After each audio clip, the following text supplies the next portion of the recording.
Mr. John here. I'm going to unmute Mr. John now.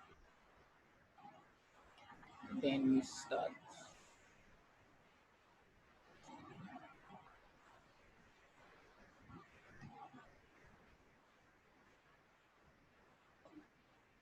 All right. Hi guys. Hi. Good afternoon. Thank you for joining us. So my name is Foza, and I'm here with Anto today. Hi, Anto.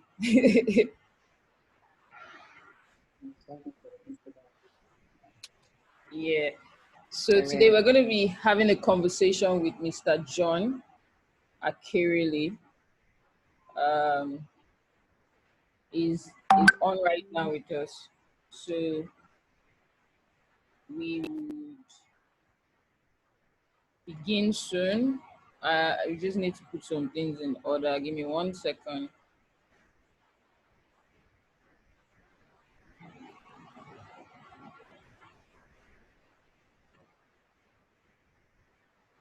All right. All right, guys. You guys are welcome to a series of conversations that we're going to be having. This is really like last minute, but it's better late than ever.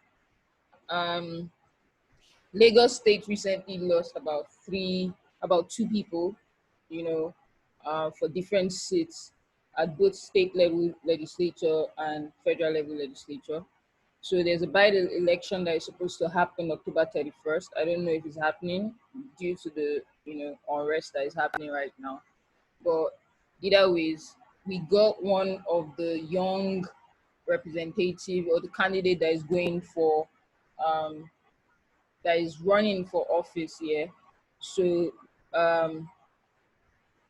we're going to be talking to Mr. John today. But before I do that, I'm going to start with running through who exactly a legislator is, the roles of the legislator, and how it works in our community. Because one of the things that we're trying to achieve with this conversation, myself and Anto, is as much as possible to educate people on why we need to vote, one, and two, as much as possible, inform people why it's very important to vote for, very specific, you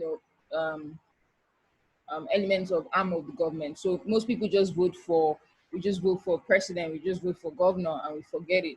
But what we don't understand is that um, the people that are closest to us, which are the local government chairman, the legislator, we often forget them, and we're in this conundrum that we have. So a legislator is a person who writes and passes law, especially someone who passes law with the legislature arm of government.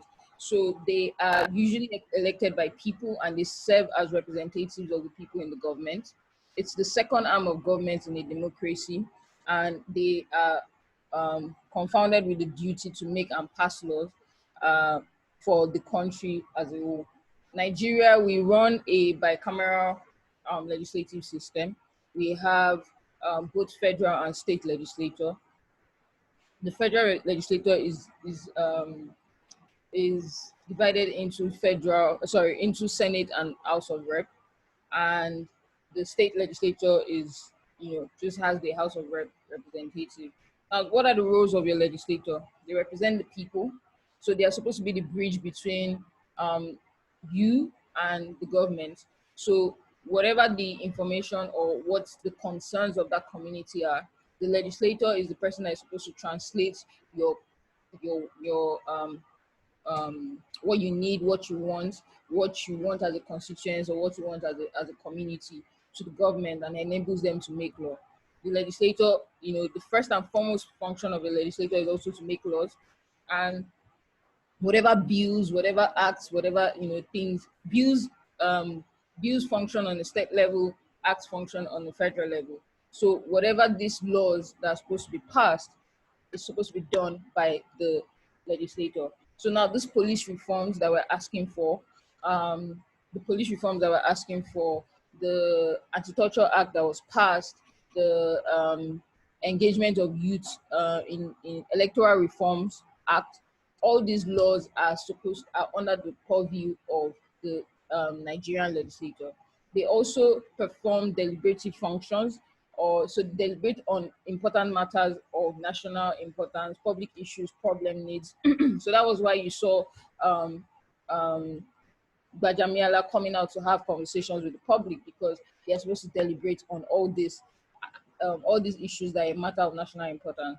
They are custodians of the national finance. That's why you see that, one of the recent things that we've seen is that Bajamiala has said that if proper actions are not taken on the NSAS situation, the budget is not going to be passed, because the legislator has the power to be able to engage in such, function. They also have a control over the executive, right? So a lot of the decisions and actions of the executive lies in the arm of the legislator. So they always have to approve, they have to, pass votes, they have to either they reject policies, they pass policies, they reject budgets, they, accept budgets and stuff like that. So they also have constituency function, where they are um, sorry, where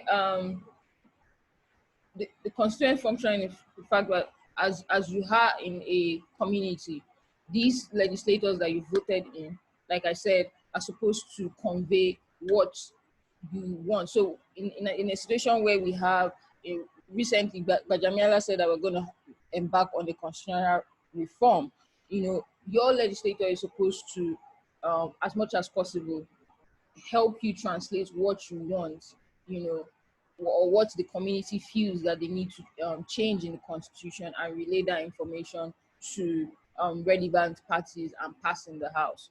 Um, is also the legislature acts as a forum for ventilation of public grievances against the executive. So when the community or a certain community is not pleased with what the executive doing, they relay that information to the legislator, and the legislator is supposed to act on it and take decisive actions on it. So these are part of the key functions of um, what and who a legislator is. Now we're going to narrow it down to Lagos State, because we're talking to someone that's supposed to be representing us at the Lagos State House of Assembly. So in Lagos State, we have 24 federal constituencies in Lagos. So I'm going to read through it quickly. We have Agege, we have Ajeromi, we have Alimosho, we have Amuwo Odofin, we have Apapa, we have Badagry, we have Ekpe, we have Etiosa, we have Ibejuleki, we have Ifako Ijaye, we have Ikeja, we have Ikorodu, we have Kosofe, we have Lagos Island 1, Lagos Island 2, Lagos Mainland, we have Mushin 1, Mushin 2, Ojo, Oshodi, Isolo 1, Oshodi Isolo 2, Shomolu 1, Shomolu 1 and 2, Surulere 1 and 2. And we have 40 state constituencies in Lagos State. So on the federal level, we have 24. So that means we have 24 senators from Lagos State, representing us. On the federal level, on the state level, we have 40 state constituencies, representing what they call it, division. So for this discourse, or for the conversation that we're having, we're dealing with Kosofe constituency. That's Kosofe number 2 constituency. And we have the states, the community that are, sorry, one second. The communities that are contained in Kosofe 2, I think they are about like 20 something. Maybe we'll speak to Mr. John. I would confirm that, but I'll share that on my Twitter page, but I think I already shared that.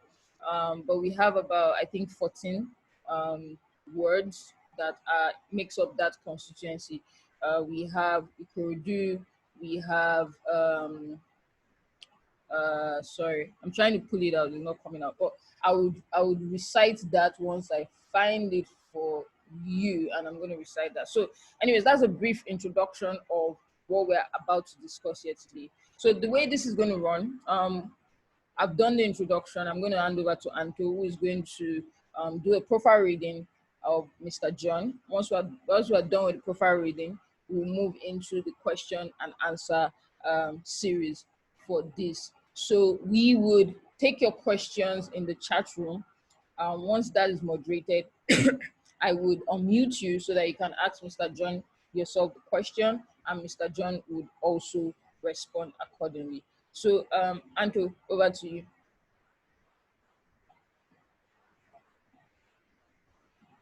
Good afternoon, everyone. I will go ahead and read Mr. John Akerele's profile and what he plans to do once, if he becomes a legislator in Lagos State.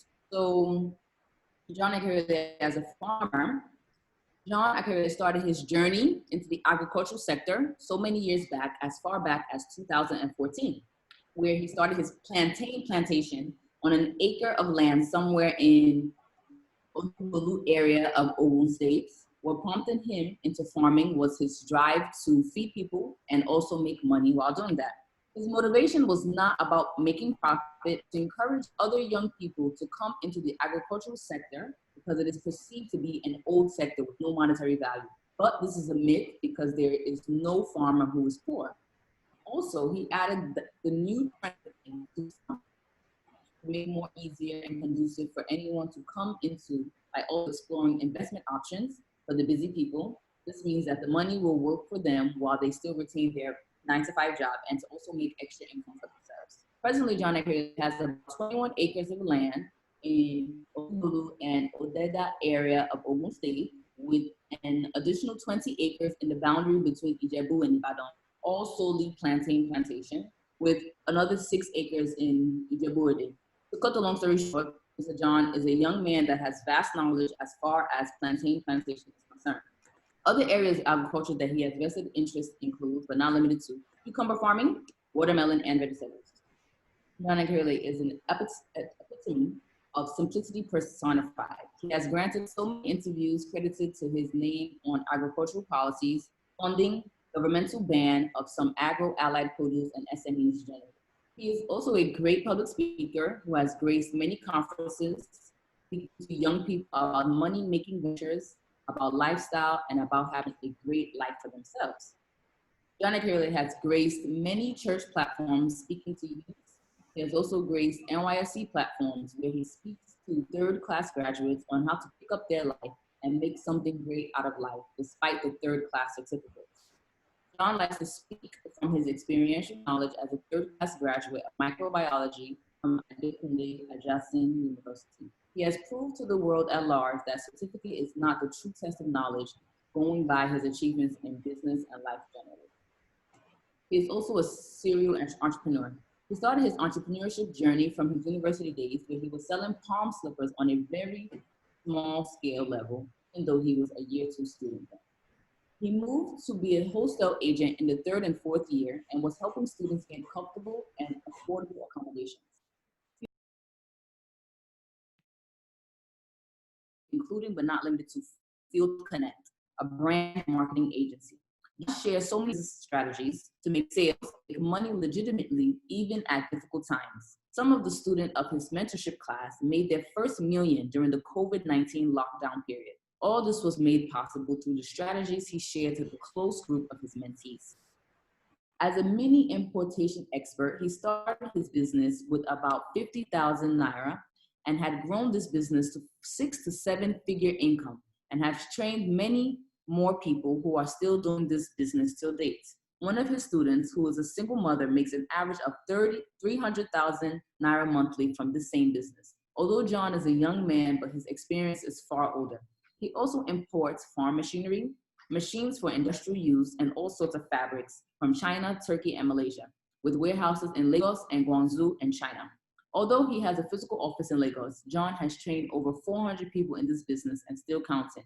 Some of the states he has trained people includes, but not limited to, Ondo, Abia, Imo, Rivers, Ogun, Lagos, Oyo, and Kaduna. He is popularly called the mini importation crooner.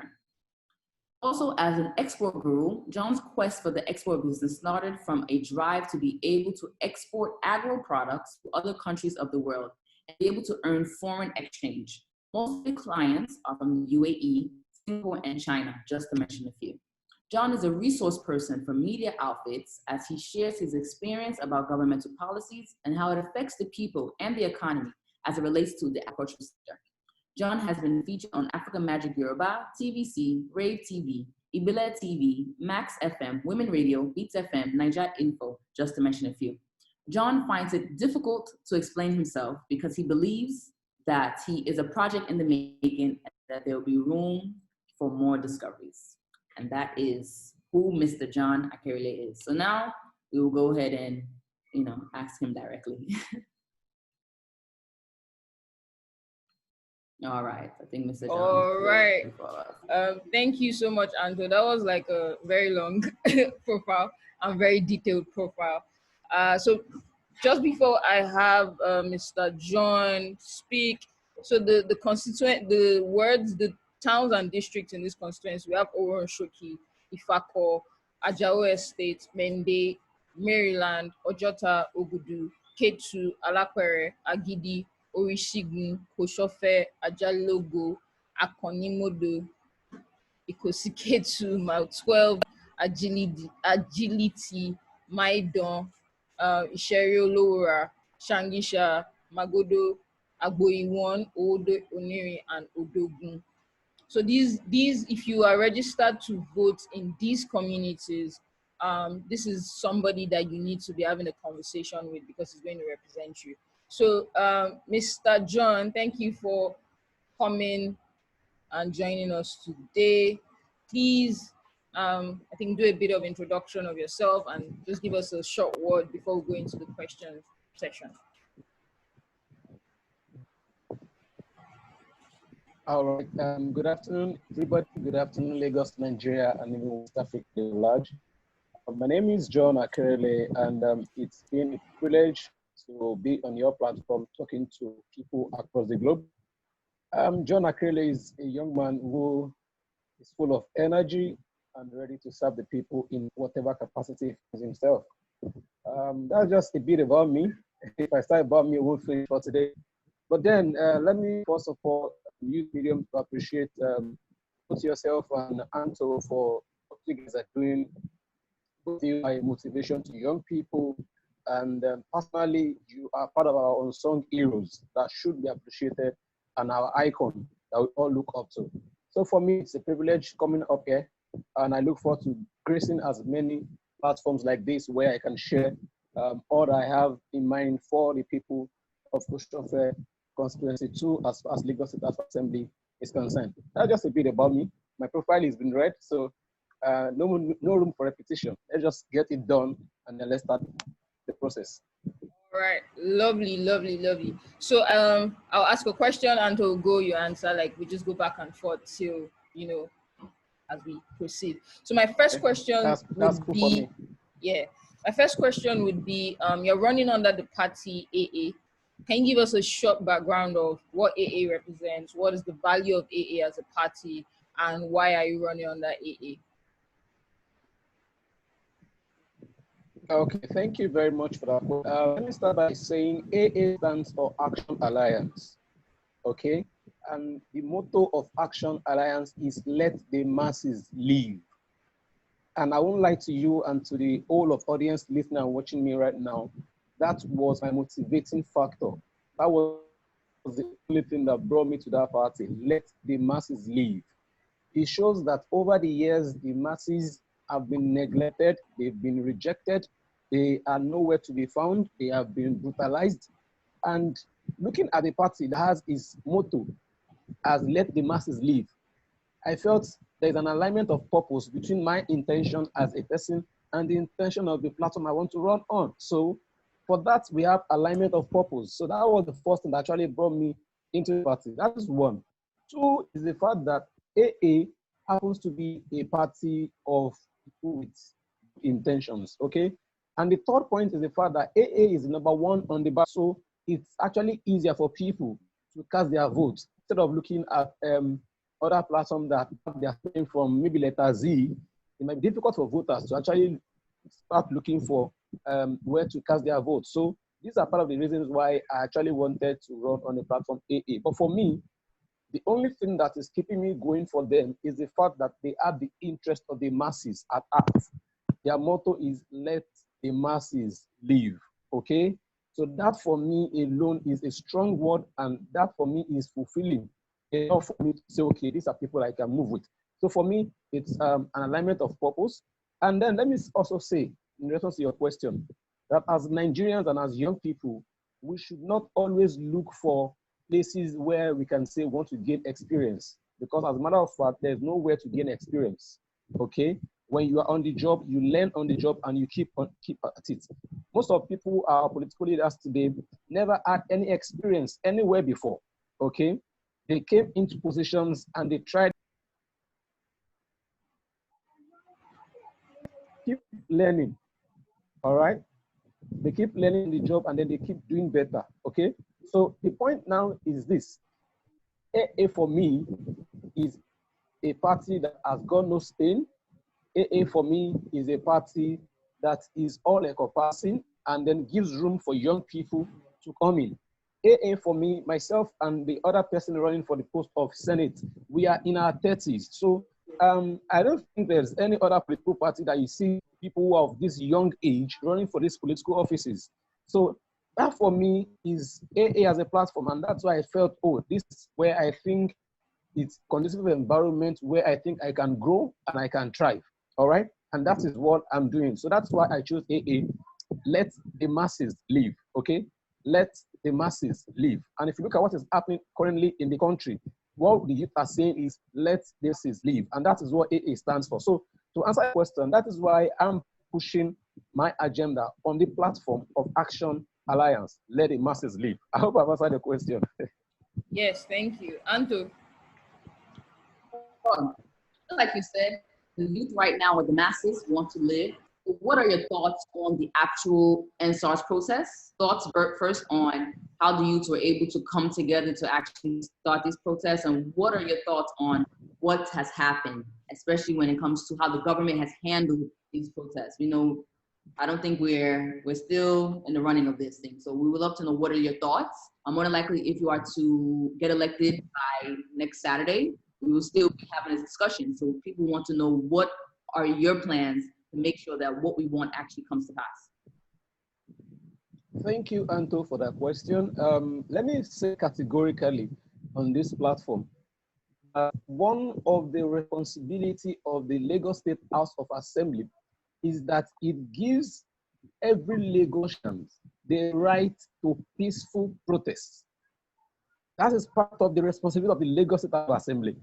And it's a shame that some of the people that have been elected into this Lagos State House of Assembly, you never saw them on the ground even to protest about your rights, okay? So for me, peaceful protest is a way to go. As a matter of fact, it's the right of people, and people should not be brutalized based on their rights, okay?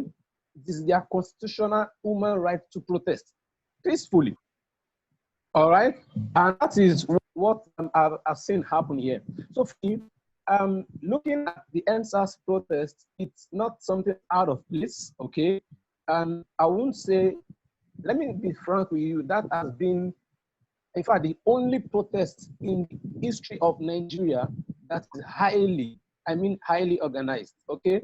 So the days of this, I was at Alausa, okay, joining the protest and leading people from my own area to Alausa to protest. And as a matter of fact, I handle the traffic, okay? Controlling of traffic for that day, all through about 7:30 p.m., okay? Now, I wasn't doing that because I was contesting.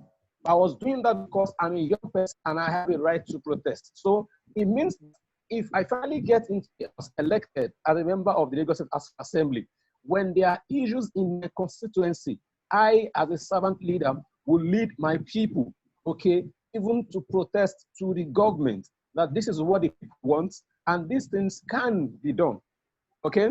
So for the Nigerian youth, I just want to say they should not take laws into their hands. What they have done, it's something that is laudable, okay? Ask me, I will join you to protest over and over again. I don't know how many people are watching right now, but I know some people who know my background as far as my campus days is concerned, and they will tell you, John is this kind of person that will always tell you this is the way to go. Okay, so our young people have done absolutely well. All right, and I can say to you that what we are having now as to violence and rancor, it is never part of our young people. It is never part of us. Young people, we are energetic, we are brilliant, we are resilient. Okay, we are loving people. We care about each other. Look at the responses when it comes to time in terms of feeding the protesters. Look at the responses when people are injured. Look at the responses to medical team when there are attacks. Look at the responses as we bring about private security bodies to make sure that protesters are safe. Okay, so Nigerian youths they are innovative, they are spontaneous in terms of providing solutions to problems. Okay, and these are part of the people we should have even as policy making is concerned. These are people that we should have at the ends of our affair, because if they are there, you are sure that we can resonate easily, you know, we can relate easily, we can discuss at length. Now, most people that are watching me right now, who happens to be in Kosofe constituency, for the past 16 years, ask them that how many times have they had a chat with their representative that representing them at the Lagos House of Assembly? In 16 years, how many times? Personally, in that region, I've spent more than 3 decades of my life there, okay? And the only time you see these people come to you is only when they come to seek for your vote. And after that, you will not see them again. Now you say you're representing people, there's no connection between you and the people you're representing. Then how did you represent them? How are you representing them?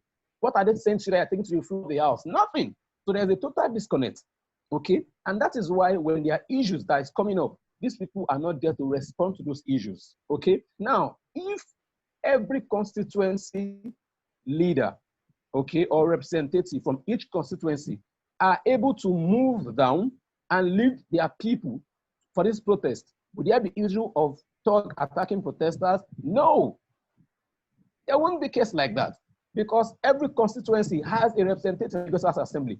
And mind you, I said to you as I was opening this speech that the purpose of the National Assembly is to ensure the right to peaceful protest. It's part of the purpose of the Lagos House of Assembly. But that aspect of the purpose of the House of Assembly was removed. And that is why when it comes to peaceful protest, every youth, every Nigerian has a right to protest peacefully. So if I'm elected, come next Saturday, not only will I allow you to vent your anger peacefully, I will also lead you to make sure that your voices are being heard, and even with a backing as far as legality is concerned to it. So, Anto, that is just my response to it. So for me, it's a big up to Nigerian youth. I love them, I respect them. And as a matter of fact, each and every time that I hear about Nigerian youth, I draw energy from that. And that keeps me going as a young person too. So for me, I'll lead the protest. So that's no doubt. I'll lead the protest. I personally, Akerele, will lead the protest. I'll be the one in the front. Okay, and then my constituents will be my back, and then we take it wherever we're taking our grievances to until our demands are answered. Okay, so for me, protest is not out of place. What the youth have done is not out of place, and I can assure you, okay, that if these issues and the demands of the people are not met, mind you, if you put coffee for more than 10 days, these people will still go back on streets to still protest as far as their demands is yet to be fulfilled. So I also appeal to the government that they should do all that the young people are saying. We have been waiting. As a matter of fact, we have waited far too long, okay? This is time for us to say no to no, okay? And then let them just keep 5 for 5 of our demands, and I can tell you, we are just getting there bit by bit. So for me, protest, thumbs up. Is it good? Yes. Can it be fight? Yes. Can we do better? Yes. Can we go back and strategize out on better ways of coming out peacefully and having it more organized, more secure, in a more secure environment? Now, can we also open a room of dialogue where we can talk to these people, our office holders, okay, political office holders? Can we hold them accountable? Can every young person go back to their constituency and call out their House of Assembly members who are representing them? Okay, that is where to start from. Can we go back to our local government councillors that will represent each ward and call them out? Can we go back to local government chairman and call them out until we as young people get to hold political office holders accountable for that which we have given to them, because we are giving them our mandate, okay? So it's not enough for us to say we are young people and we are only vibrant on social media. No, this is the time for us to say we are not only vibrant on social media, we are now vibrant as far as politics is concerned, okay? All of our energy if you have to join political parties, please join political parties. If you are very registered for a voter's card, please do. Okay, this is not a 100-meter race; it's a marathon. Okay, so I don't expect that we should relax now, but rather we should buckle our shoe because we still have a long way to go as young people. We are young, we are still very, so we still have a long future ahead of us, and Nigeria is for all of us. Okay, so it means that if our demands are not met, we'll still protest again. It might not be now, but later we'll still protest. Okay, so that's just my word to everybody watching and listening. Yeah, thank you so much, Mr. John. So my next question would be on what is in 5 points. What's your manifesto? Points. So just break it down to us in like 5 points. Then once you break it down for us, we'll start picking it one by one to have a conversation. Okay, Q, when you consola, if I get that right. Number one on my agenda is judicious policy making. Okay, most of the time, like I said to you earlier, that I've spent over 3 decades of my life in this constituency. And I understand that most people just make policy that does not affect the people, that does not resonate with the people. They just do it based on their own free will and volition. Okay, so that is been a pattern over decades. Over decades. That's why number one for me is that there will be judicious policy making. Now, in this judicious policy making, we would have to interact with the people. And let me give you an instance. People make governance to look so difficult and tough. I can tell you it's the simplest to do. Simplest in the sense that for you to have a constituency, there are words, okay? From the words, there are streets. From the streets, there are houses, okay? CDAs, landlord associations, and the likes. So it means that getting to people is the simplest thing to do. So for us to make a policy, we need to come back to the people, okay, and set up a committee that will have representatives per street. So that one street can give you one person, and from there we can always have sectional town hall meetings at different districts, at different zones. And from there, we can have a accumulation of all that we have discussed collectively. And from that place, we can now look at policies that will help these people, okay? That will make livelihood easier for them, okay? That will make business environment flourish, okay? That will make the environment secured, okay? So these are part of the things that it's very, very important for me. So one is judicious policy making. Okay. 2 is the fact that we do not have a database, and that does not help us to make plans. You see, if we ask some of these office holders that what's your plan for this particular district for the next 2-3 years, they'll tell you when we get there, we'll cross it. Why? Because there's no blueprint on ground. There's nothing on ground. So what will John Akerele be doing differently? Number one is that there's going to be a database. There's going to be a dedicated website, okay, where everybody will be registered on. When you register on this website, what will it do for us? You will let us know your name, your address, and your status. Either you are employed, you are unemployed, you are underemployed, okay? We also have a database for the aged, looking at age distribution.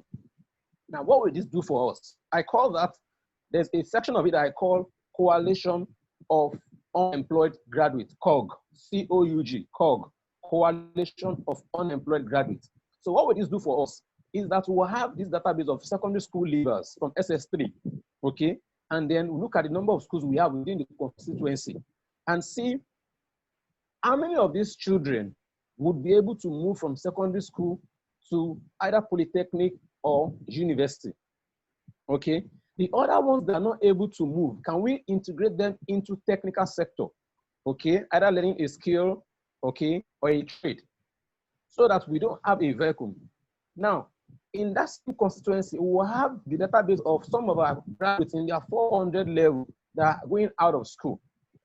So by the time we are forming policies, you know, since we have our facts and figures on ground, it will help us to make good policy for these people. That's one.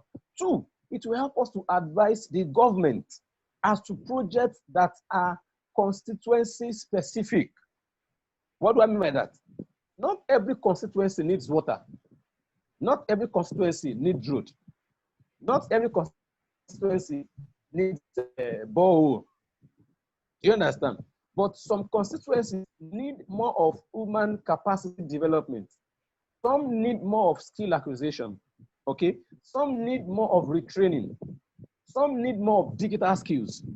Okay? So when we have all of this database, it will help us as to the peculiarity of that constituency and what should be done for the constituents. So I won't say because I'm in Kosofe, Nigerian Bye-Elections is doing ball, I do ball too. No, maybe Kosofe people need free wireless. Okay, maybe Kosofe people need affordable Android phones. Okay, maybe Kosofe people need a tech hub in that constituency. Okay, so these are some of the things that when we sit down to look at, we can say, oh, this is what this constituency needs, and then we can always put that as part of us. Now, going back to projects, always something called the Constituency Project. Over time, this sector of this Constituency Project is always neglected, okay? People don't even care about it. Thank God for budget now and tracker that is helping us to track most of these projects within our constituency. Over time, people are always silent about it and they do not want to talk about it. Why? Because all of the money will go into their private pockets, okay? So for me, as a person coming into this sector, you know, I said to you that over the years, I've had experiences of how these people have been representing themselves and not the constituents. You can't tell me that you're representing us for over 16 years in Lagos State and we've not had a one-on-one discussion as to town hall meetings. You don't know the number of aged people in your constituency, you don't know. Okay? Okay? So when we have this age distribution, okay, from this QUAG that I said to you, that QUAG is for the unemployed graduates. We have another section for the employed graduates, okay, who are gainfully employed. And we'll be using this other sector called Verify Me to verify them that truly they are gainfully employed, although they might be underpaid. That is a different case entirely. So we'll track unemployed graduates, we'll track employed graduates, we'll track people without technical skills, we'll track our secondary school leavers, we'll track our constituents in universities, okay? Then we also track companies within the constituents and how they can be able to domesticate vacancies, okay? Part of what we are also going to do is to help retrain people within the constituent so that they are work ready, okay? So when you're in your 400 level student, there's a part of program that I will do that as you are coming out from your 400 level, you come into this program. This program can last about 4 to 5 weeks, where you will learn about employability, you learn about entrepreneurship, okay? So if it's for employability, we bring HR, okay? Seasoned HR from different companies that will come and train our constituents, okay? Those are the graduates, train them, and after training them, we'll look at how the government from our constituency project allocation and support them with stipends, because you know, we have a database now. So we can track our workings, we can track the money we give to them, and with that, we know the number of people that have been uplifted from being unemployed to semi-employed. Okay? And if that is, you see that the nuisance we see in our constituents will reduce drastically. Apart from that, I said to you that I am a product of this constituency, and I've been through so many things in my life which help my decision-making skills. Now, people can also pick that angle too. So either you are educated or not educated in this constituent, you are a stakeholder. I can speak English or you can't speak English, you are a stakeholder. Either you are young or you are old, you are a stakeholder. Okay? Now, I've talked about the youth. Now, let me go back to the aged. The aged, there are some of them who are to work. Tell us who you think they are money tonight. Grandma will keep giving us all of these information. All of these information will always help our security outfits as to get info on time, as to new person coming into the neighborhood, okay? And then we can also fraction out a fraction of this constituency project allocation that will take care of all of these, our grannings, okay? Now, somebody will say that, John, you have good plans, but this constituency project allocation, Might not be enough to do all that you are proposing your heart to do, even when you emerge. But let me tell you something, Anthony Consola. Nigerians are great people. Now, let me give you a case study of the lady that was without leg that led the process. In about 2 hours, do you know how much was contributed for her? Now, why the people contribute more for her was because they trusted the person that was handling that project. Trust. If Nigerians can trust you, if you are transparent enough to Nigerians and tell them this is what we want to do, and we don't have enough money, I can tell you Nigerians will support that government and to come under the private-public partnership. Do you understand? If government sees that truly we are training the graduates in our constituents, if government sees that we are bringing HR experts to train people as to employability skills, if government sees that we are bringing digital and tech hubs into the constituents to train our young people, okay, we are building tech hubs and we are doing that, and we are short of funds. I can tell you that private people, citizens in that constituents will come together with a pool of crowdfunding and support this project because they've seen one, our dedication, they've seen our sincerity, they've seen our transparency, our political will to make changes. These are the factors that they need to see. Once they see that, I can tell you that these people will support us and will have a smooth sail. Okay? Now, for those people, the companies within the constituency, what to do to them is to appeal to them that 40% of your workforce must come from within the constituency. So what would that do for us? That would increase the productivity of the company, okay? Another thing that would do is that will reduce the cost of production for them. How do I mean? It means that if you walk in Ikosi Road, your office is at Shangisha, you live in Ikosi Road. Even if you wake up 7 o'clock and you take your bait and you leave your house 7:15, before 7:25, you're in your office. When you close 4, by 4:15, you're in your home. It means that proximity from you to go from your house to your office is not deterred, is not delayed. There's no traffic congestion. There's no excuse whatsoever. Do you understand? So what that would do for us is that will increase the economic activities within that region. So that will also increase the buying capacity of our constituents. The constituency will flourish. Do you understand? So either you're educated or you're not educated, in this our constituency will have a place for everybody. That's why I started by saying that everyone and all of us are stakeholders. Okay? So I've talked about the graduate, I've talked about unemployed graduate, I've talked about aged, I've talked about the unskilled, okay? And these are things that we need to do. Now, and not the last one is that we're going to work with old student associations of different public schools within the constituency. Now, what will that do for us? As your member representing your Lagos House of Assembly, public schools are a priority to me. Why? Because I myself, I am a product of public school, okay? I attended the Ikosi Primary School and also Ikosi High School by the airways. If you are coming towards Magodo, the big school, that is the school I finished from.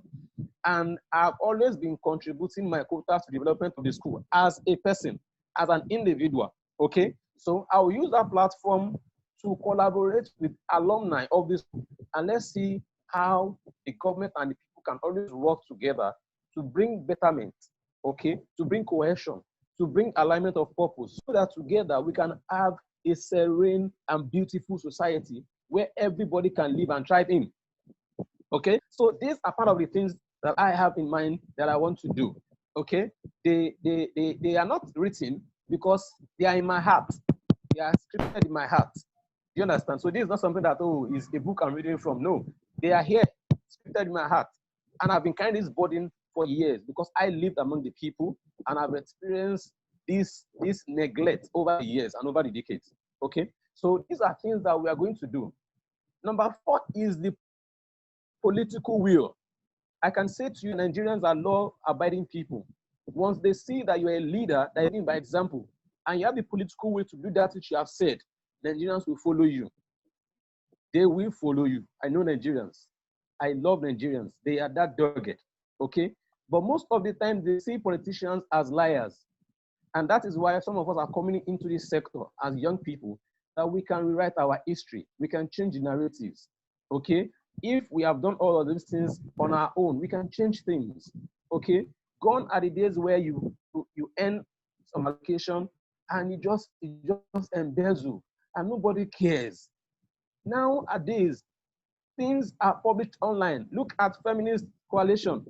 All of the money that was raised, they give you day-to-day of account, how the money was spent, the balance that they have. So what is stopping a House of Assembly member from doing the same thing too? Why can't you say that today, I have sponsored 3 bills on the floor of the House. Bill 1 talks about having a community-based environment for our constituents. Bill 2 talks about the right that every child in our constituency must go to school.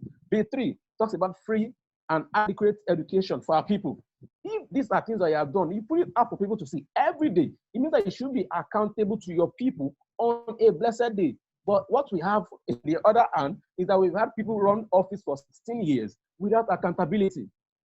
The same government, at least for the past 16 years, same government in Lagos State. So there's no reason why we should be complaining. And I can tell you something, Anto, that politicians and people, when they see good thing, they emulate it easily. And when you're doing something that is good, you see that your influence moves beyond bound. The same thing too, if you're doing something that is bad. So why people don't want to come into politics is because over the years, they have been disappointed. Over the years, people who cannot be trusted have been at the ends of our fears, leaving us. And so isn't it sad that in our midst, in this constituency here, we have people who have good degrees, who are educated, who are exposed, you don't understand, who have good network and reach, but they say they don't want to come into politics, and you allow a rogue, somebody who is not even, who does not even have a secondary school education, somebody who has not even gone to the fall of university, to be your policy maker. Have you forgotten that this policy that these people will make will affect your business too? As a business person, when government make a policy to affect your business, now they said there's coffee. Who is going out? Nobody. That's the power of the government. So why can't we as young people step forward into the circle and say, this is our time, we can take it. So let nobody tell you don't have experience. Get in. The experience that you have used in your own private business, the experience you have used to build your life from scratch to where you are now, is enough experience that will take you there. Now let me tell you, part of the skills you need also to be a good person in the house is interpersonal skill. You just read my profile.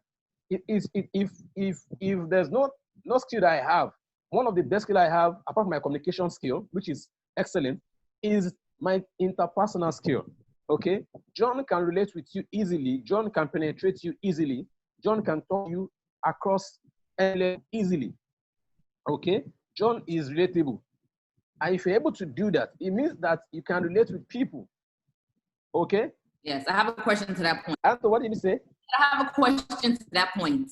Since you said that you're I'm on Instagram Live, and lots of the questions or points people have been saying is that you already sound like a politician, that you're going to sell dreams, and when you get in office, you'll do something different.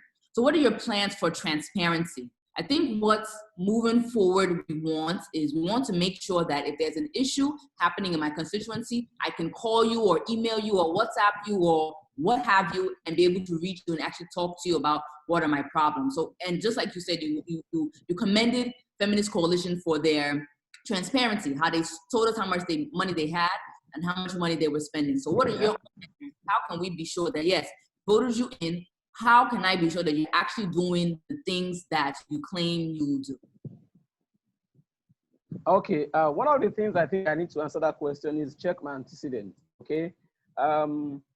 Over time, I organized a time in my life, organized the fourth annual ever of my secondary school, December 22nd, 2012. And all of the money that was raised was calculated and even submitted with receipts of all that was spent. And even the deficit that was remaining was also indicated. I cleared the deficit personally, okay? And that was the reason why people of older sets said, if this guy can be this detailed, I think he should be part of our executive and board of trustees too. So the point is, what you don't have, you can't give, Andrew. This is John Akerele. What I won't do, I won't say it to you. Now, talking about access, ask everybody who know me very well.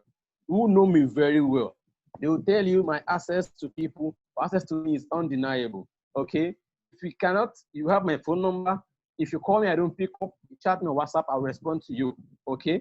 Just like as I'm on this call with you now, I think I had about 2-3 calls coming in. I have to reject the calls. Now, if you think because I've been elected into office, I'm rejecting your call, but you didn't know that I'm on a Zoom call with people now. Do you understand? So most of the time as people, we don't need to rush into conclusion. If you have called me day one, and by the end of the day, I didn't return your call or send you a text, then you can say, oh, this guy is this. Now, as to all that we have promised in that which I've said earlier, I'm not a politician. My name is John Akerele. When you read my profile, you didn't see a place where they told you that I've contested for one office before. This is the first time I'm contesting for an office in Nigeria, okay? All I have done was for my private life. So anybody saying I sound like a politician, no, don't say I sound like a politician. I already told you I'm a public speaker. I'm a very good one at that, okay? So if you are thrilled by the way I communicate with you, perfect. That shows that will be the same way I'll represent you with all zeal at Lagos House Assembly, talking to the speaker until we get that which is right, okay? Now look at the case of Shina Pella in the House of Rep. When his voice was not heard, what did he do? He walked out of the chamber. These are young people we look up to, okay? So anybody who is saying, oh, this is, if I've been elected, and this, I hope this is recorded. If I'm elected and I did not fulfill all that I promised to do, then when you can raise that statement and say, John, you said you're going to do this and you didn't do it. But I've not been elected. Neither have I had any political office before. All I have done is about my private and business life. So for people to say that, it's not long way. I'm a young person, okay? So when I talk and I say this is what I'm going to do. Now, Anto, I know you consular, let's be sincere with ourselves. Some young people have actually made us to take some decisions that were drastic and we didn't like it. Now for the failed us, are we going to paint everybody black? Are we going to say that's how everybody's going to fail us? Do you know what we say? If you close your eye for the bad person to pass, the good will also pass. So if you're saying that I'm a young person, when I get into that house, these are things I'm not there yet. So don't nail me to the cross. I'm not there yet. But I think my profile that you have read has shown you that over the years, go to Facebook and check posts. You see what people write at times. Those who served together in Abia, those who were together during my teenage years in secondary school, you know, everybody keep coming with their testimonials of what I've done to them as a young person. And never in the history of my life will you see me say, I want to do something and I won't do it. As a matter of fact, John Akerele, my word is my bound. I like to keep to my words. Anything I can't do, I won't say. Once I say it, I'm hooked by my words, okay? And that's my integrity. And that is why, to a large extent, I can tell you that the sources I've recorded is because I always keep to my words. The All right. aged and elderly people that have trusted me was because of my integrity. So don't say I sound like a politician. I only sound as a brilliant, beautiful, handsome, energetic young Nigeria that is vying for a political office. So don't nail me yet. All right. So I particularly like your confidence and the way you react on points, right? Is like, yeah, I get you. And you should also understand that the constituents, you know, like you said, no one has come to talk to them in 16 years. And yeah. But I have two questions, you know, to wrap it into one. One, I'm particularly very interested in the fact that you've done so much with agric and you've moved from subsistence agriculture into commercial agriculture down to exporting, right? So my first question would be, one, how many people, just give me a straight number, how many people in the past, I think 5 years of your business or 6 years of your business have you empowered? And can you drop like links or names to the people so we can do our own personal research and ask them questions? Two, Mile 12 is one of the largest markets, you know, in the country, right? It's like a center hub in the country. How do you plan as an agric entrepreneur, as a policymaker, as a constituent member, how do you plan to capitalize on Mile 12 to transform your constituency? Okay, let me start from the second question for you, Consular. Thank you for that question. If we say that as young people, we will not bring in young energy into old ways of doing things, then we are failure to suggestion. If the old way of making communication is a writing letter, now phone call. Phone call is even getting up to it now. We have tweets, okay, that in a second it gets you wherever you are. It shows that myself too have a traditional way of doing business, okay? So we can bring in technology into My12. What do I mean? Not everybody you have to come to myself every now and then, okay? So I'll do 3 things for myself. One is that some of these products, let's take tomato for a case study. Tomato is being moved from the northern part down here, okay? Sometimes it takes a week, 2 weeks before they get here. Sometimes there's breakdown of truck and lorry, and you have high percentage of damage of these tomatoes. So as a government, why can't we sign a partnership from this Lagos state to another state that tomato producers? And let's get the tomatoes from the farm and process them into semi-liquids, okay? And when that is transported into the market, we can disperse to our people. 2, we bring in logistics, where you need to buy fresh tomato right from the market. You see it as if you are buying on shopping on Jumia. You see your tomato, okay? I want 2 shades of tomato. From your phone, you get 2 shades of tomato, and it's being delivered to your house. Very affordable, okay? So we are going to bring ease into doing business. We are going to decongest the market and make it more beautiful through good policies. Number 3 is that funding, okay? See, many young people do not want to do certain businesses because they perceive it to be dirty business. Do you understand? So we can bring in cleanliness into My12, that My12 will look more like a place where everybody wants to go. Do you understand? People now say that if you're going to My12, you need to wear dirty clothes, because when you're going to the market, you must get well coming out. These are things that must be changed. Okay? So we will bring in technology, we will bring in that youthful vibe in doing business. Okay? Because already there are old ways of doing business, but we'll bring our own youthful approach to it. Now, let me tell you something, Anto and Oyinkosola. Young people, if you tell them on Twitter and say, young people want to do something with My12, what is suggest we do? In 20 minutes, you will get over 2,000 responses giving you ideas and suggestions as to what we can do with My12. So it is not about me and me and me and me alone. Like I said to you, they are my constituents. I'm their mouthpiece. So I need to hear from them. We need to dialogue. We need to sit down. We need to communicate. We need to interact. Okay? We need to share ideas. We need to have a round table discussion. Okay? And then we look at what can we do. And everybody start bringing their suggestions, bringing their ideas. Okay? And from there, we can build up a template and say, okay, this is what we want to do. And let me tell you, as a businessman, I always look out for a win-win situation. So a win-win for market people in My12, a win-win for people of my constituents, a win-win for the government at large. So everybody smiles. Oh, do you understand? We will not say because you are bring strict policies that would stop the mode of doing business. No. And mind you, in that regard also have an integration chain that will help us build and breed new entrepreneurs, okay, who can study other businesses, okay? So you want to learn how to do yam business. We can attach you to somebody in that business. And then over time, you can learn about the business. And before you know it, you can also start your business of your own too, okay? So we're saying to you that My12 cannot be decongested. Decongested in what sense? Good. We can have a section.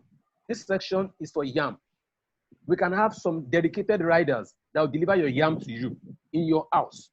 This sector is lettuce and tomatoes. We can have dedicated riders. Do you know how many jobs will be created in the constituent? Do you know how many jobs will be created from that alone? Okay, so we are not going to disrupt what is existing, but we are going to bring in our youthfulness into the already existing structure and make it come alive again. Okay, make it economically viable again. Okay, and that everybody, see, the goal of me is that everybody in that constituency strive, irrespective of whatever you're doing. So your second question, what have I done? Wow, I think I've done so much. Okay, and if you allow me, I would not appreciate calling of names because it's only God that rewards. I've not done all that I've done for people to praise me. No, okay? I've not done that. And if I'm doing that, I don't think it's advisable and God will not be happy with me too. But the point is, over time, there's nobody you ask about John Akerele that will not tell you one or two things that this guy have done, okay? As a young person and as an individual, okay? From school fees to, so let me, please, let's just keep it on the low, okay? There are some that we've actually helped in terms of placement 80.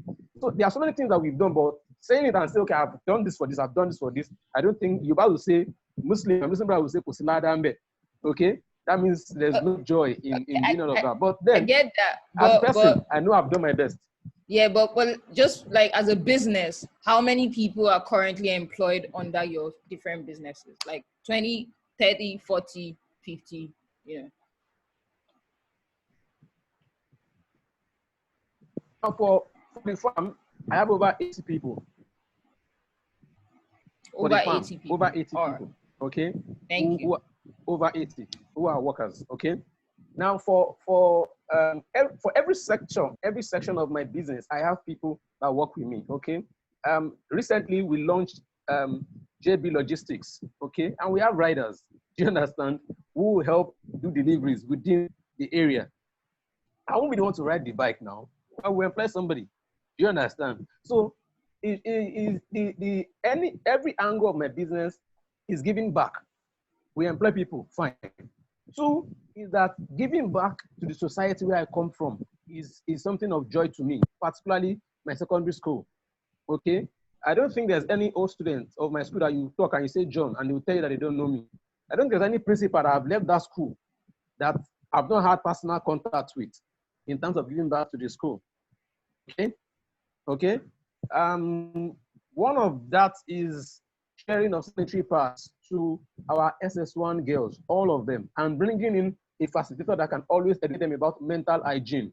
Okay? These are things I do without shouting to the public, without making it go on radio and say, I've done this. But because while I was growing up from school, I had a friend that had first menstruation in her life, and she was, you know, all of us were surprised at what's happening to her. Do you understand? Some of us were even laughing. Do you understand? So that for me was like, okay, now that I'm here, let me bring up somebody that will talk to these girls about mental hygiene and give them free sanitary pads. As a matter of fact, demonstrated how to use the pad. Then also talk to the boys. And in case where you see a girl having this kind of issue, it's not for you to laugh, you know. So there was a balanced discussion between the girls and the boys. But I did that for my school. Do you understand? That's part of giving back. Okay? But in fact, when you talk about giving back, it has no bound. It's a part of me that I like to do.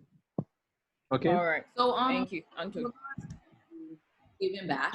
We have a lot of people who have recently joined in. We also have a lot of people on Instagram who started by giving us the definition of what a legislator is. But I think it would be great if you, as an income definition of what? Definition of what? Legislator. What a member of House of Assembly is. You know, many of us are also trying to be educated on politics and government in general. We know that there's always elections and we're meant to vote, but many people do not even understand what each office does, what each office is not allowed to do. So I think it'd be great to hear from your mouth directly.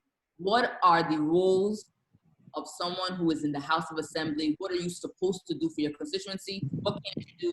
What do you need your constituents to do for you? Because, you know, you are serving your constituents. Right now, it seems like the people are supposed to do for the government, but if the government is supposed to do for the people, I think it's great for you to tell the people what is a House of Assembly member supposed to do. How are you different than a senator? How are you different than a local government chairman? You know, we have all these roles, but we don't know, many people don't know what they are. We just know it's thumbprints. I think it'd be great for you to actually explain what is a House of Assembly member? How are you different from a senator? How are you different from a House of Reps?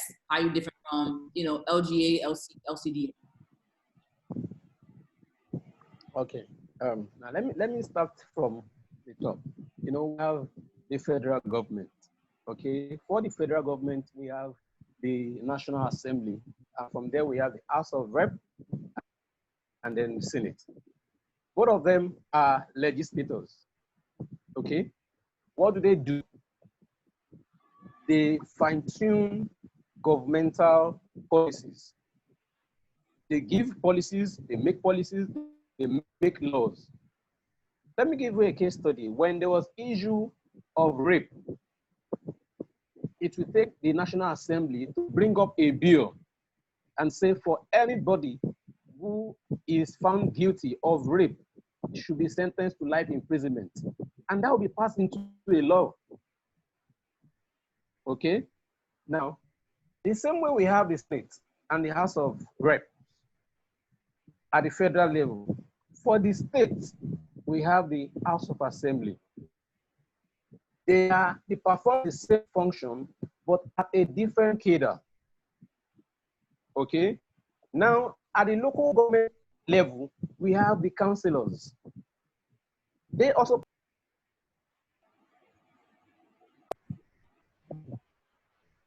have the same responsibility, but at a lower cadre. Do you understand? So they make laws for their streets, their wards. We make laws for our constituencies. So if you look at it, there is a geographical territory, there's a geographical boundary as to what we can do. Okay? In our functions and our responsibilities, they are similar, they are synonymous to each other. Now, one of the things that you should do as a member of the House of Rep, House of Assembly member at the state level, okay, is that you provide, call the communion. Provide information on the scope of responsibility, services, commitment for the entire people of Lagos State. Okay? Now, when I said scope of responsibility, is that information, the government would have what they want to do as to budget every year. Part of this budget, okay, there will be allocations of different projects. There are different MDAs of the government at the state level. So it is the prerogative right of the House of Assembly members, okay, to give information on the scope of responsibilities for the entire people of Lagos State. Now, that is why it's that for each of the constituency, you have 2 representatives. Mind you, Lagos working with the federal structure of 20 local governments. It means that in the Lagos State House of Assembly, we have 40 members, 2 per each constituency. Okay, so in Kosofe, we have Kosofe 1 and Kosofe 2. That is how it moves to all the local governments too. Do you understand? So for somebody in Kosofe 1, somebody in Kosofe 2, we all do the same thing. What they have done is to divide the geographic location into 2. One aspect for Kosofe 1, the other aspect for Kosofe 2. Okay? Another thing that you will do as a member of the Lagos State House of Assembly is that you ensure that the money budgeted, the money that the state government is budgeting, is efficiently utilized, judiciously, as intended. So that means that if the government have budgeted 20 billion for infrastructural development, it is part of the duty of the House of Assembly member to make sure that this money that was budgeted for infrastructure is utilized judiciously. And this infrastructure is even implemented. That is part of it. That is why in the House, you have different committees. You will hear committee on labor, committee on youth development, committee on roads, committee on health, committee on education. It means that anything that happens within the educational district of the state, as the House of Assembly member representing your people, and as the chairman of that committee, you have the prerogative right to know what is happening. You have the prerogative right to know that you bring up policies that will foster good and qualitative free education in our public systems. It is good for you to also know that you bring up scope, look at other countries, look at other states, look at what is working in the educational sector, and look at how you can incorporate it and domesticate it in Lagos State where you are resident. Okay? These are some things that we must do as a people and as a Lagos State House of Assembly member. Another one is that they must also ensure that estimates are critically analyzed and resources are distributed in such a way those in need are put in priority. Please, hold my words, just count while I say that to you. Okay? As a member of the House of Assembly, you must ensure that estimates are critically analyzed and resources are distributed in such a way those in need are put in priority. That is why I said that communication is always key for you as a member of the House of Assembly, okay, with your constituents. Because it is at that point of communication, that point of interaction, that point of town hall meetings, okay, that you get to know their needs. And their needs will always be put in hierarchy of their priorities. You prioritize their needs. Okay, these people say they want health.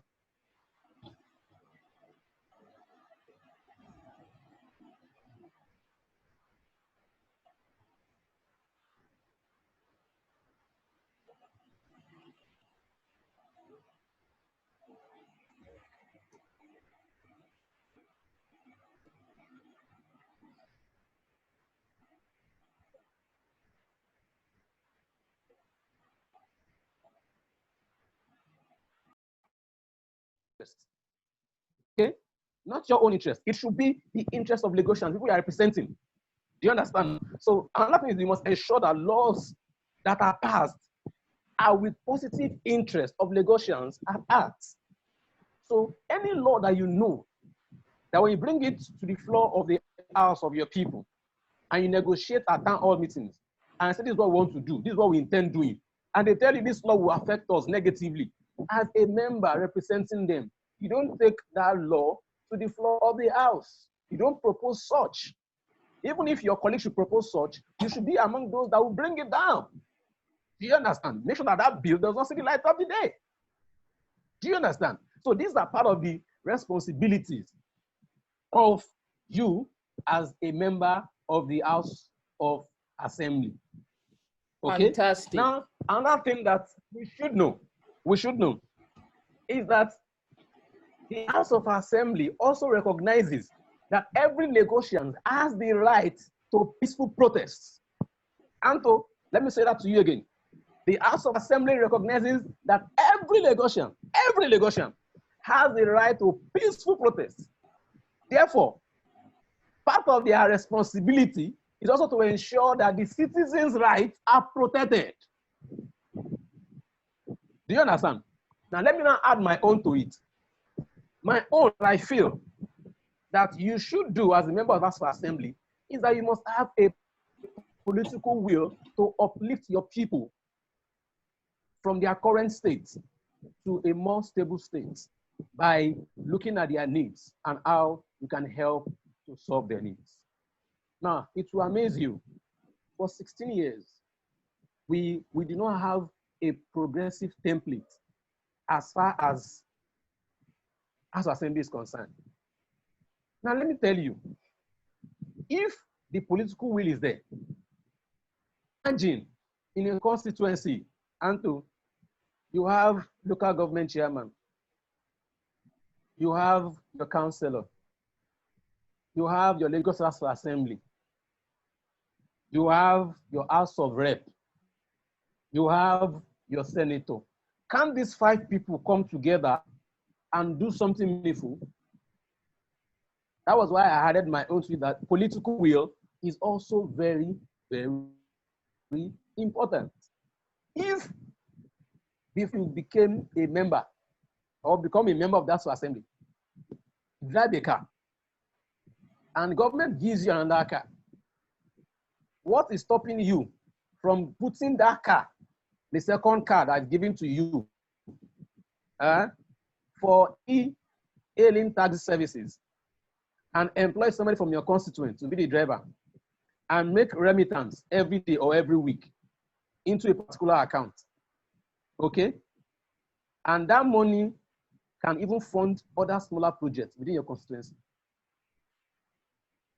You have done 2 things. The card that was given to you have been put into use. that same car is bringing in money, and also you have employed somebody from your constituent. From that money he's earning, he will feed his own family, feed his wife, pay his house rent, and he will live as a young person in that same constituency. So most of the problem we have is not that these people don't know all of these things. It's just the fact that what you don't have, the consular you can't give. Somebody who is a block-headed man, go into an office for 12 years, he will do nothing. Nothing. Okay. What you don't have, you can't give. All right, Mr. What Joe. you can't give. Thank you. Your passion like speaks out, and it's very like impressive. So guys, so just to recap, if you are registered in Kosofe constituency or Lagos East constituency, there's an election coming up next week, and that's why we're talking to Mr. John. Please go out, do research on all the candidates. We're going to be speaking to a lot more people, hopefully between now and Monday, myself and Anto, so that you can gauge and get to know who the representatives that are vying for your votes are. So if you want to ask a question, please raise up your hand and I'll unmute you and you can ask Mr. John whatever questions you have. We're going to keep it short and simple because we look to end this by by 4 latest. So if you have any questions, please raise up your hands and I would unmute you. There is, just go to there's a section box there that says raise up your hand. Those 3 boxes, press it and you put raise up your hand. So the first person, this is Benga Isiaka. Benga Isiaka, I've unmuted you. Please go ahead and ask your question. Good afternoon, Mr. John Akerele. Mr. Benga, good afternoon. I joined the meeting late. So I came in when Oyin Consular was asking you about your workforce. And you were saying something about you having 80 workforce in your farm.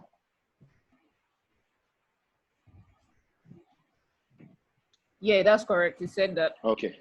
What I just want to ask is, because I'm a farmer also. I have a farm. It's just a fish farm. I have a fish farm that is seated on 60 acres of land. Wow. And my workforce is about 80%, and the farm is not at maximum capacity. The question I want to ask is, you having 80 workforce, I know what the wage bill, I know what my wage bill is every month. I'm just trying to know, are these your workers? Are they paid the minimum approved wage, or they are underpaid under that minimum approved wage? Okay. Is that all you want to ask me? Yeah, that's what I want to ask you, because that's what I want to ask you, because I have there are some other questions, but there are other people that want to ask me, just ask you that on that course. This is it. There's nobody that has worked or is working with me that I don't press their welfareism as top notch for me, because I believe in one philosophy that the way you treat your workforce determines it. So I even pay more than the minimum wage. That is 1. 2 is that when it comes to harvest time, okay, Mr. Gofundme, can you hear me? When it's harvest time, most of my workers are married, okay? I have a particular percentage that I give to their wives and their kids, okay? I have a case of a man who wanted to do something funny at the farm one time like that. He took the help of his wife to call him to order. That even if you want to do your stupid act, don't spoil myself and my son's benefit that comes from this man. Do you understand? And if I'm not taking care of the wife and the children of my worker, do you think that that issue would have been corrected? So most of the time as business people, we should not look at the fact that they should make money for us. It's like a car. I use a car to do exercise. There's nothing saying that every day or every week or every month, there should be a fraction of the money that you make that should be set aside for maintenance of that car, because if you don't maintain the car will break down. So it means that after salary, okay, of your staff, you should have other packages, okay? Some of them might be, okay, maybe you're going home this weekend, take a bunch of plantain for your kids and your wife. That does not stop their salary, okay? Probably we're having harvest, and we say, okay, the people, our off-takers are coming to the farm to do the off-taking. You supervise it. They're taking what they want to take. The remaining one can be shared. Okay, when you visit the farm, there are many times they say, okay, guys, today is Friday, that's weekend. Okay, guys, take for weekend. That is not also part of their salary, but their salary is also going. So all of these things are their motivation. It will make your workers to be more dedicated to you. You know, even when you're not there physically, they can say, oh, let's not do this thing because this man is really trying his best to, do you understand? Although you have 1 or 2 cases of people that will still come and show their human nature. But nevertheless, if at 80% you are doing your best, then you are good. Interesting. Okay. Anto, do we have any questions please, for your workers too, please try and take good care of them because you are into fishery. Okay. And then you cannot count all of the fish in your pond every day. Do you understand? So when you take good care of them, I can assure you that you will see increase in your productivity too. They will do their best. They will be dedicated to you working for you because they know that their interest is at art. Okay, do you know that some of my riders, you know what I do for them? Weekends, I can say, okay, this weekend, we also have an Uber driver too. This weekend, we'll go to ICM and we'll sit down, you know, they bring their wives, bring their kids, sit down, you know, eat, drink, and everybody will go home. That does not stop their salary. Do you understand? It's just for them to know that I care about you, I care about your family, I care about your well-being. The money I spend for you is from this business. So you must also put your 100% into the business. The business should grow. If the business grow, you also grow as a person. Do you understand? Nice. So you also know that as a person. Okay. Thank you. Anto, do you have any questions from IG, please? Yeah, just the questions that we had were already answered. Answered. So let's Okay. take one here. All right. So there's someone here. Your avatar is showing Techno C7.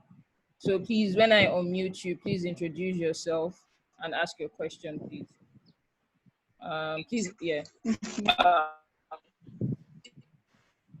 Good afternoon. Hi, good afternoon. What's your name? Good afternoon. Yeah, we can hear you. Just one question. So I joined really. Your line is breaking. I can hear your line is breaking. Can you come again? Your line is breaking really bad. I'd like to ask something.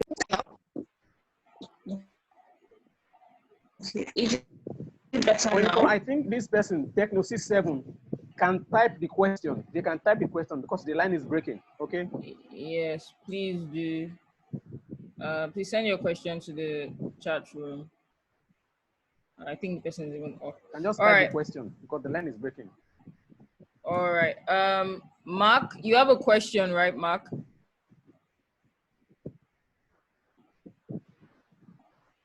So please unmute. I'm unmuting you. So please introduce yourself and ask your question. Hello, good afternoon, everyone. I am Francis. Good afternoon. Welcome. Hi, Francis. Yeah. I'm doing good.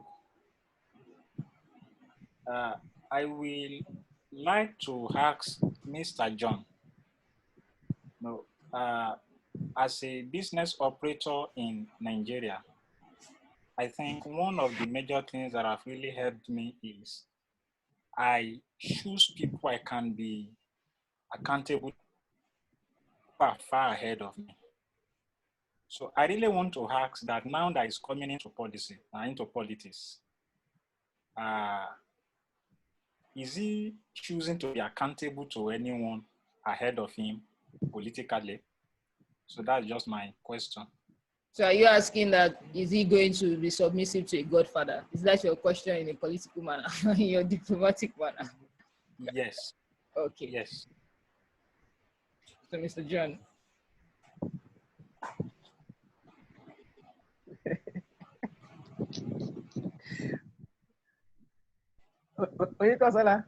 Yeah. Thank you, Mr. Francis. Can I respond now? Yes, you can.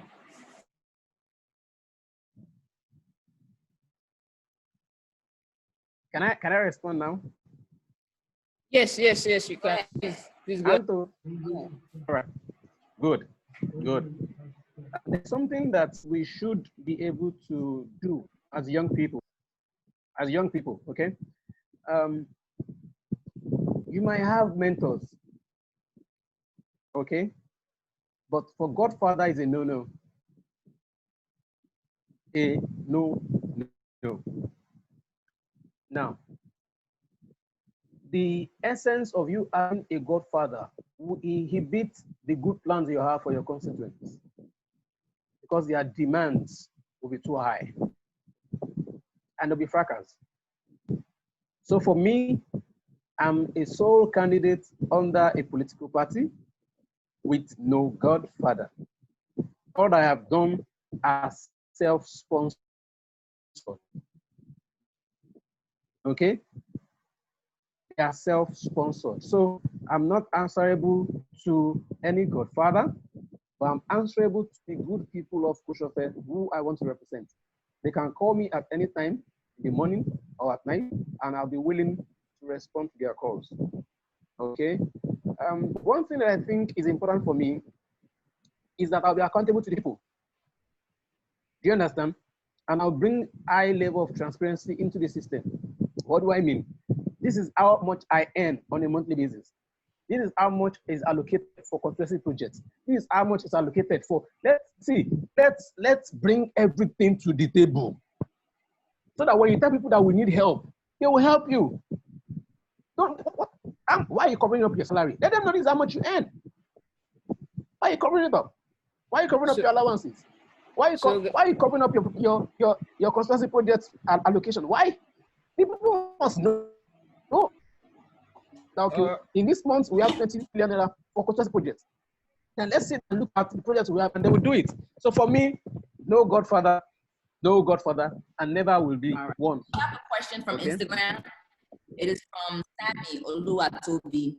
He asks, are there plans for talent exploration for youths in your constituency, considering that you are very resourceful in that area? Anto, can you come again? You were breaking because of your Are question. there plans for talent exploration for youths in your constituency, considering that you are very resourceful in that area? Absolutely. Talent management is one of the things we are going to do. Okay. Now, one key thing that we'll do for every constituent is self-discovery analysis. Okay. And it will move from our primary school to our Sunday school, even to our tertiary stations. Do you understand, Anto?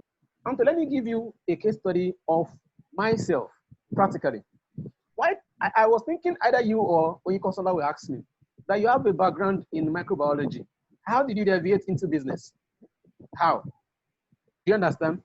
It shows that all of us as individuals, we have innate abilities and potentials.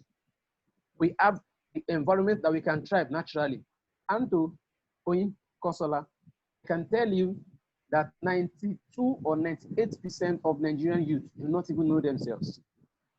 They don't know themselves. Even those that are gainfully employed, they don't know themselves. Okay, so we are going to have that. And in place of that, that's where we get to know this guy is talented in football. This baby girl is, okay, you can see there are some people who can dance. As maybe about 7 years old child, see them dance as if, then you ask, who teach you how to dance? They say nobody. Their father cannot dance, their mother cannot dance. But the child is the dancer, a good dancer at that. So what will we do is that we'll bring a conducive environment where talents can thrive, where talents can be nurtured, where talents can be appreciated. Okay, I will give them a platform. Now, what is stopping the constituency from having a yearly concert where all your brilliant minds will come? What is stopping the constituency? Because see, there are brilliant minds in every sector.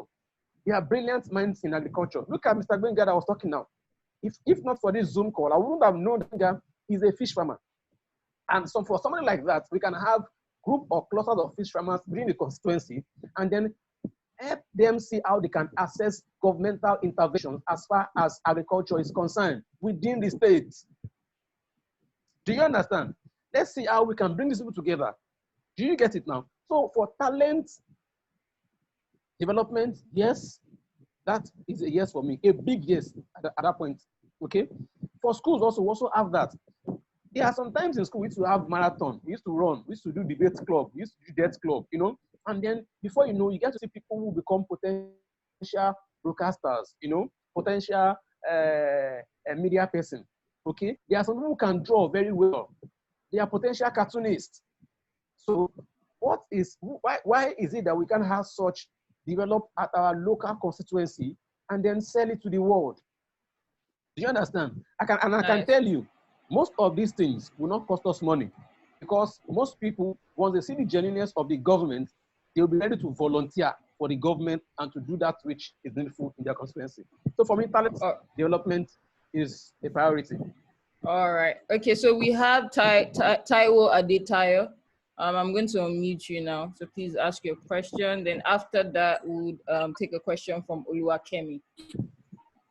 So Taiwo, please go on. Okay, good afternoon. My question is quick. You've said a lot of things you want to do and you would love to do, a lot of ideas and stuff. My own question is, most of the time we've experienced this and we've seen this play out a lot of times that young minds and, you know, young guys like us want to get into politics or have the ideas to want to do good, to do a lot of things for their constituency and all of that. But the powers to be sometimes are always, you know, holding those things down or limiting those things from actually happening based on the fact that these are the things that plays out before now. So what I'm going to ask is, how do you plan to fight these powers to be? Because let's not deceive ourselves, these things actually exist. It's politics and is a very strong game. You might want to do a lot of good things and there are people or there are powers to be that would not allow you to do it. So how do you plan to go about this sort of situation in your constituency? Thank you, Taiwo. Let me start by saying good afternoon, Taiwo Adetayo. Your Good question afternoon. is a beautiful and brilliant question. Now, something happened recently in this month of October. And what happened? What happened is that the people showed the power that be, that the power belongs to the people. Okay? If I'm elected, who elected me is the people. Okay? And that power belongs to the people. Now, if I'm elected by the people, there will be no reason why I won't get my constituency allocations. There will be no reason why I won't get the benefit that befits the office I'm elected in by the people. Okay? The point is, no matter what we get from the government, no matter what we get as allocations and constituency project allocations, the political will and that zeal to do things will work by the people. It's the people. Do you understand? The people is stronger than any other thing. Do you understand? So the power belongs to the people. So even if I'm elected under this platform, I will get my benefit as I went due. Okay? And when it is not delivered, then we talk to the people, turn to the people again. At least when Chinapela was not allowed to speak at the floor of the House, even though they are of the same party, what did he do? He told him categorically that you didn't bring me to this chamber. The people brought me to this chamber. That's the power of the people. Do you understand? And he was able to say that which he wants to say. So, Taiwo, if the people agree that this is what they want to do, nobody, no Jupiter can stop them. When the youth of this country said no and able to stand up, Who stood against them? Nobody. Nobody. Do you understand now? So the power belongs to the people. Now, the sincerity of purpose of the person at the end of affair is what is really, really important. If I said this is what I want to do, okay, and you are a graphic designer, and you can help us train people, come on board, let's work together. We'll train as many young people as possible because we have discovered that these guys will be good in graphic designing, and then we'll push them there. So it means that all time, the constituency will become a hub where we churn out talents, where we churn out brains. Look at China today. China export their people, not because if you see any Chinese man anywhere, he's not coming to look for a job in your country. He's coming to do a business in your country. They are bringing in money. They are bringing in expertise. They are bringing in manpower. So who says that our own constituency too cannot be so developed? We can now start churning out our talents. Okay? We can do that. We can do that.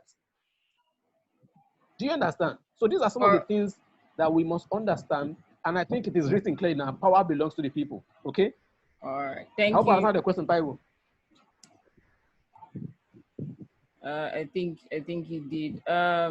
Kemi, please unmute yourself and ask your question.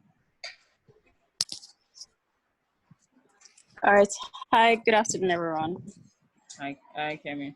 Good afternoon, Kemi. Welcome. Hi, thanks. So I didn't get to join the call early, actually, so I'm not certain if anyone has asked the question I'm about to ask, so you can just clarify once I'm able to ask the question. So, I mean, I hear you.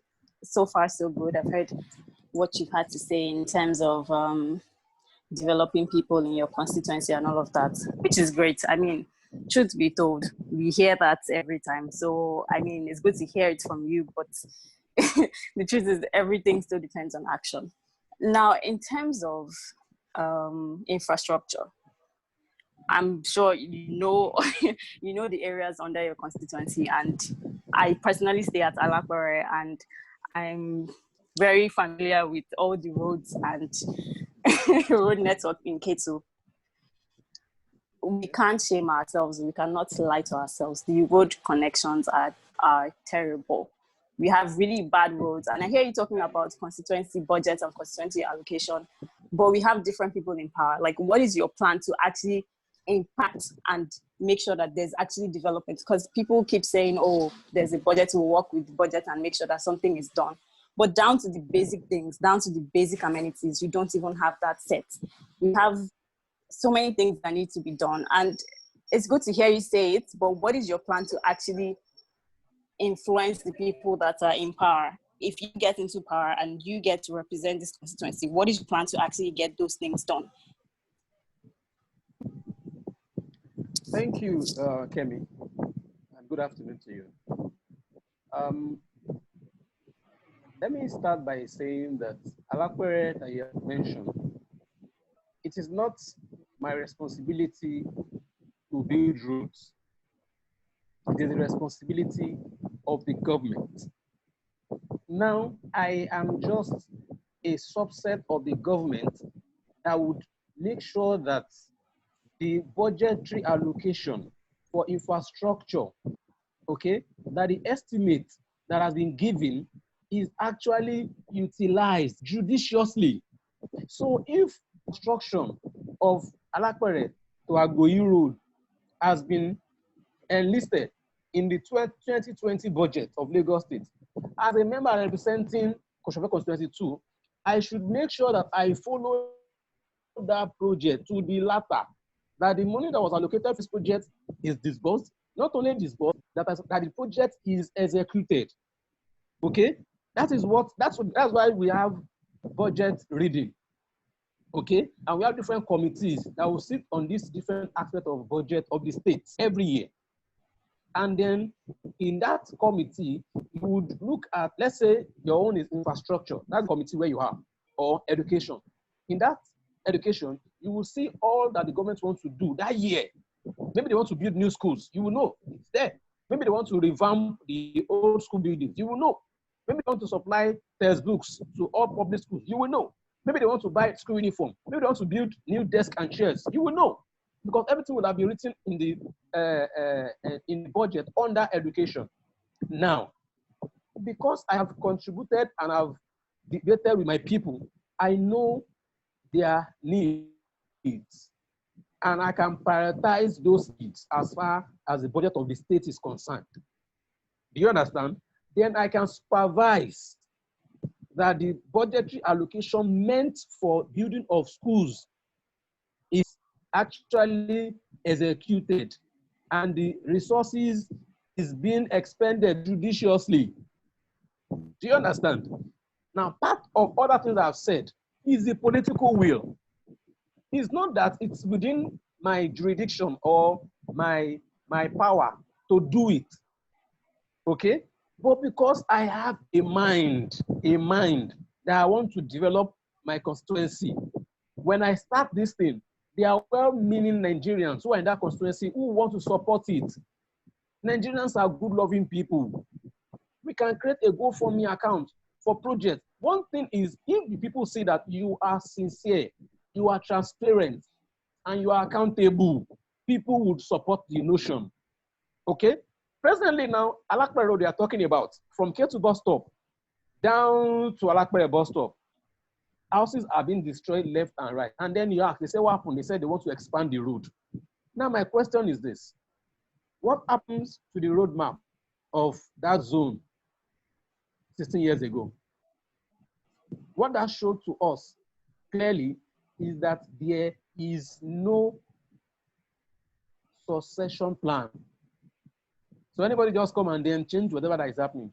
So when you come in and there is a plan on ground, you can follow the plan. How many houses have been destroyed?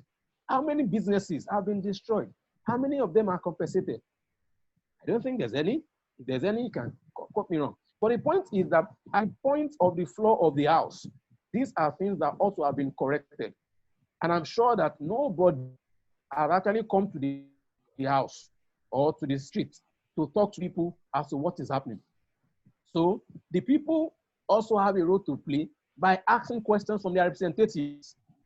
I've asked before, and I've said it here, that part of the responsibility is that the rights of the citizens are protected. And one of the rights of the citizens is that the right to peaceful protest. So how many of the representatives in Lagos State have you seen in the course of this protest, NSAS protest? How many of them? So it means that your rights have been what? Truncated. So that is why I said, let's have people who we can talk to, who we can approach, who we can ask questions, who can be accountable to us, okay? And at the end of the day, we have a sane society where everybody can flourish. Either you're a hairdresser or a makeup artist or a organizer or a wheelbarrow pusher or you're a yam seller or you're even a banker, where all of us can move together, okay? Nice. Now, part of being accountable is creating platforms where our so-called professionals will get real-time update as to what is happening. So you're a banker now, you leave your house, maybe estate now, or you stay in Adebayo or Davis, okay, or Ajelogo, and you leave your house around 5 a.m. to get to the end, and you come back around 10, 11. There's no time for you to come and even ask what is happening. But we can create a forum where you can be added to this group on Telegram, and you can get timely updates. You can ask questions, even if you're in the office. What is happening in our locality? Which project are they doing this month? Which one have they done? Which one is yet to be done? Where is the project going? What stage is the project? How much is needed? How much has been expended? How much is left? These are things that we can now bring everybody. So even if you are a banker, you can bring your idea and share to us. And all of these things we can put into use so that when you come back home and you see the environment where you are over the weekend, you'll be happy that you are in a more serene environment. Then you can think well. All right. Okay. You'll be happy. Fantastic. Yeah. Thank you, Mr. John. So we're gonna round up a bit quickly, but I wanted to just circle back to what you said about, first of all, I'm sure everybody on this Zoom meeting, you guys are tax-paying citizens. So if you're paying your money to LIRS or FIRS and there's a project to be done, I personally always say, if I've paid my taxes, I am not, because it's an anomaly for me to, after paying my taxes, to still be paying estate security. It's not done anywhere. So as much as I get Mr. John's passion and the political will argument, let's not excuse the government, looting and mismanaging funds, in that regard. That's just my own personal opinion to that. I'm going to take one last question from Ofuri, then we'll do a question from Anto.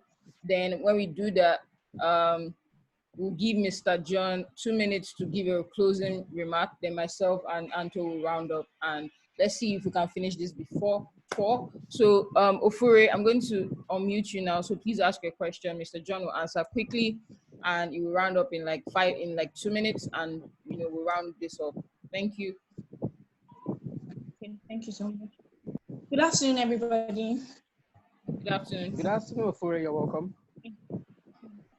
Thank you so much. So my question is, while you were answering, I have 2 questions actually. When you were answering Kemi's question, you mentioned something about we can also create a GoFundMe account for projects. So are you essentially saying that it comes back to the people to fund government projects if the government doesn't do that? Then No, also, Ofuri. I didn't join on time. Okay. Now let me answer your first question before the second one so that we don't mix it up.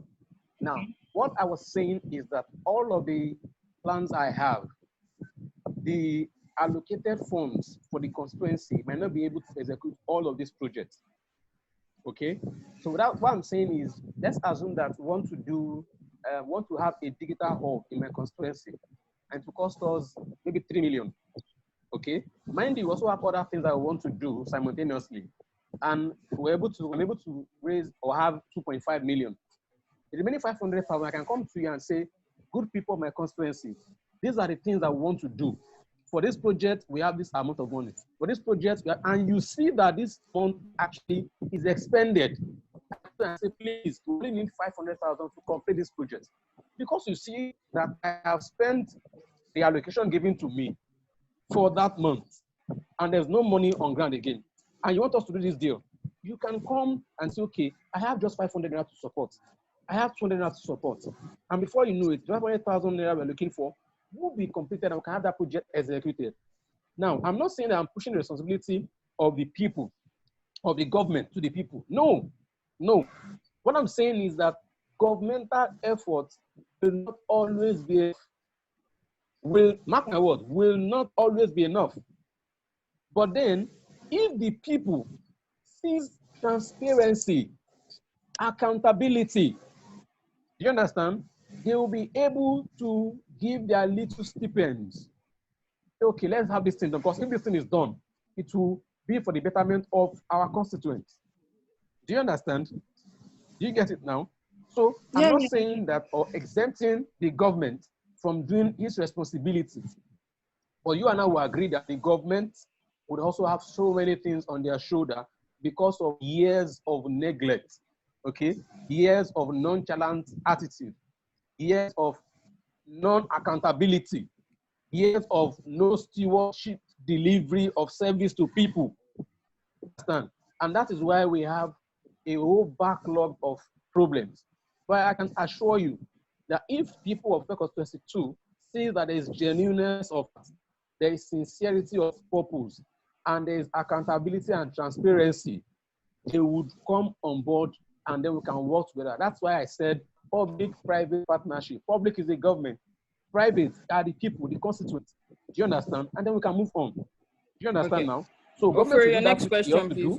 Then people will do that which they ought to do. So offer your next question. Okay, so my next question, I do not know if this has been asked already because I joined quite late. Sorry, my sincere apologies for that. So my second question is, why are you contesting for this post? Because when I joined in, immediately I joined, you were saying something about you've always wanted to give back. And then I need you to understand that this is a political position. It isn't charity. You are not necessarily doing us a favor by contesting for this position. So, and then while you were speaking to the person who asked a question before Kemi did, you said something about the sincerity of purpose of the person in power is what matters. So I want you to give an answer that's personal to yourself and not this is a chance for you to give back, because this isn't charity. So why are you contesting for this post? Thank you. Don't mix up my words. Okay? I have never said coming to serve in this capacity is giving back. I think the question that relates to that was asking, what have I done to people as a business person? Okay. Now coming into this piece is a call to serve. Do you understand? So it's not as if it's I'm giving back. No, I'm not giving back. I'm saying that due to that which I have done, I think I have the prerequisite to be your representative, and I'll give you quality representation at the floor of the house. Why? Because I have the mind, I have the head, I have the brain, okay, and the energy to move around, to see things done, okay, and the political will to see that projects are executed, to see that policies, judicious policies are enacted for the good people of Kosofe. So it's not a charity. No, it's a call to service. And I'm saying I want to be the servant. So send me, let me serve you better. So that by the time I serve you, you can now compare and contrast service delivery as to what you've been having over 16 years in Kosofe constituency. You know that I said to you earlier that I've lived over 3 decades of my life in that constituency. So I can tell you categorically, specifically, that I've seen it all. And there are so many lacunae that should be corrected. Okay, so maybe you joined in the middle of a conversation and you didn't get where the conversation was coming from. So it will not be nice of you to nail me and say that I'm giving back. No, no, no, no, no. I have done that before, but I'm saying it's a call to serve the people of Kosofe, and I'm ready to serve. Okay? I hope I've answered the question of Ray. Yes, you have. Thank you. All right. Thank Are you. you there, Ray? Yes, she Thank you very much. Anto, do you have any other question? If not, let's round this up a bit. One quick question. This also is back to people wondering about political system in general. Most of us are learning. Anto, I can hear you. I can hear you. Can you hear me? Yes, we can hear you now. Yeah, I can hear you now. This question goes back to everyone trying to learn about the political system. We've heard, more about what you plan to do, but people are wondering, what have you done in your campaign so far, especially when it comes to campaigning? We all kind of know people campaign. They go out on the streets, however they campaign. So someone wants to know, how does a House Assembly member campaign? What have you done so far? What are you allowed to do in your campaign? People are trying to make sure we are no longer buying votes. Let's just be honest about what's happening. We don't want to buy votes anymore. People are no longer interested in certain parties. That's what people are saying. So we want to know, what are you doing to actually campaign? Right now, we see you have the Zoom with us, share it with so many people, but what is the campaign process? You can't just stop here. How do you convince the people in your constituency to actually vote for you?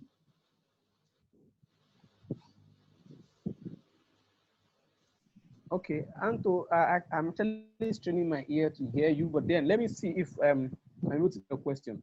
Are you saying that what am I doing in terms of campaigning to my constituents? Yes. Question? That is the question. Good.